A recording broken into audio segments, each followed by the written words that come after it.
जय श्री सीताराम। आज हम लोग जानेंगे कि सूर्य ग्रहण और चंद्र ग्रहण कब और क्यों लगता है। बात उस समय की है जब समुद्र मंथन हुआ। उस समुद्र मंथन में 14 प्रकार के रत्न निकले। पहले रत्न के रूप में विष निकला और 14वें रत्न के रूप में अमृत निकला।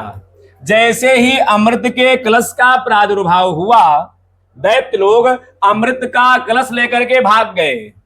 देवता लोग परेशान, हाहाकार मच गया कि अगर दैत्य लोग अमृत का पान कर लेंगे तो अब तक कम अत्याचार कर रहे थे, लेकिन अमृत का पान करने के बाद जब वे अमर हो जाएंगे तो अत्याचार की पराकाष्ठा को भी पार कर देंगे, इसलिए इनको रोका जाए।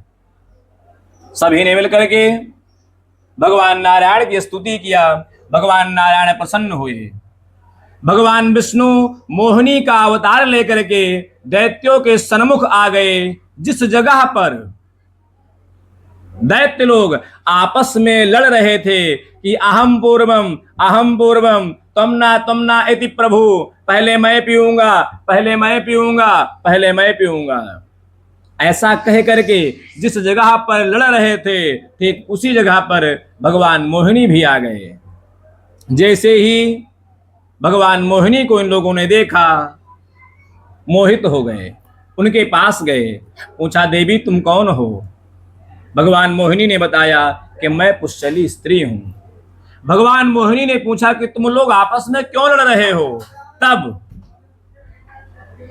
उन दैत्यों ने बताया कि देवता और दैत्यों ने मिलकर के, हम सभी लोगों ने मिलकर के समुद्र मंथन किया और समुद्र मंथन में एक यह अमृत का प्रादुर्भाव हुआ है। इस अमृत को पी करके हम लोग अमर होना चाहते हैं, इसलिए हे देवी मैं चाहता हूं कि तुम इस अमृत को न्याय पूर्वक हम सभी साथियों में बांट दो।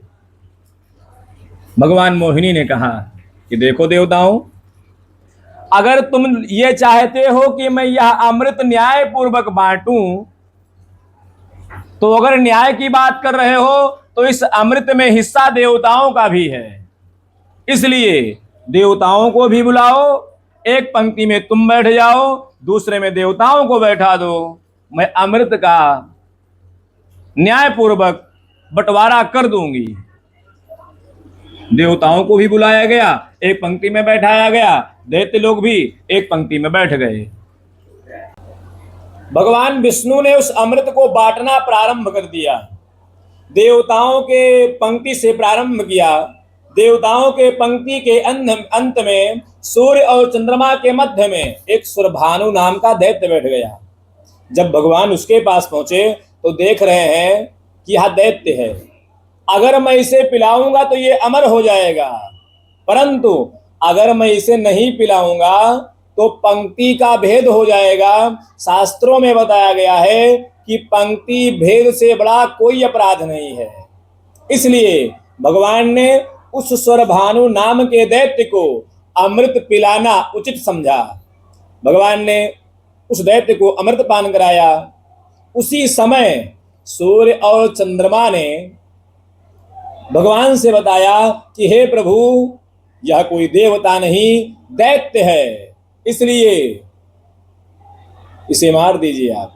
तुरंत भगवान ने अपना सुदर्शन चक्र उठाया और उस स्वरभानु नाम के दैत्य का गला काट दिया। महाराज, सिर अलग धड़ अलग, 1 से 2 हो गए। महाराज, अमृत का पान कर लिया था, मरना तो था नहीं, इसलिए 1 से 2 हो गए। और वही राहु बने और केतु बने। जो ऊपर का सिर था वो बना राहु, जो नीचे का धड़ था उससे बना केतु। वे दोनों राहु और केतु सूर्य और चंद्रमा पर जब आघात करते हैं, जब प्रहार करते हैं, जब उन पर अत्याचार करते हैं, उसी समय को हम सूर्य और चंद्र ग्रहण कहते हैं। तभी से यह सूर्य और चंद्र ग्रहण लगता है। जय श्री